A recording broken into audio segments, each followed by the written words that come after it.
Okay, so this is a tutorial on how to use OBS Studio. This is open broadcaster software. It is free software for you to download.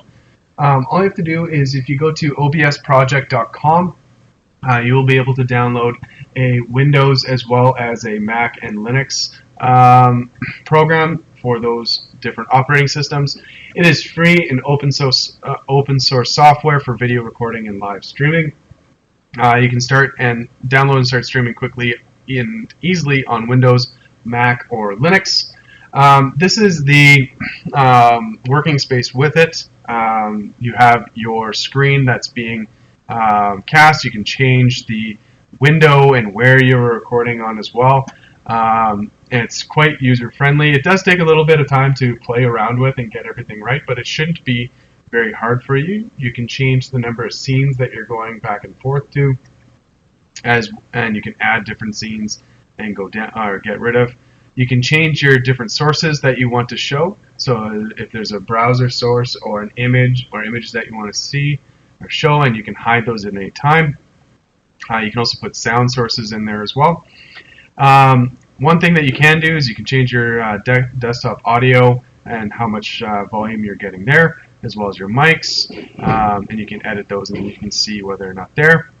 You can use scene transitions, fade, as well as how long you want those scene transitions to go through. And then you can start streaming, start recording, or use studio mode and settings as well. It's a quite powerful tool. I really enjoy it. Some different features that are involved in it is you have high performance real-time video or audio capturing and mixing, creating scenes, mix of multiple sources. So like I just said, you can set up an unlimited number of scenes. You have an audio mixer that you can use, and the configuration options are very easy to operate as well. So if you look there, you can change from your general to your stream, output, audio, video, hotkeys, and advanced, and you can customize it to your liking. And then its docking UI allows you to rearrange the layout as you like it and understand. So it is very, very powerful. I use it for all my screencasts and live streams, and you'll be very, very happy with OBS as well. So you can create professional productions as well with yours, and allows you to collaborate.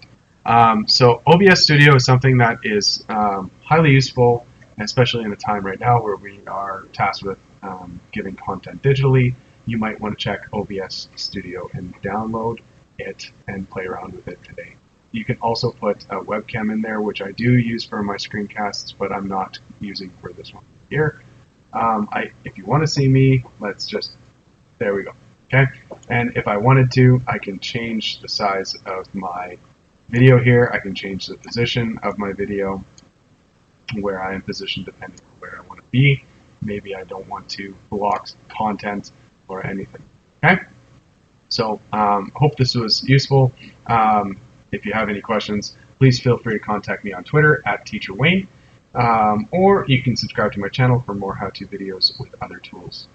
Please let me know what you thought of this video in the comments, and subscribe.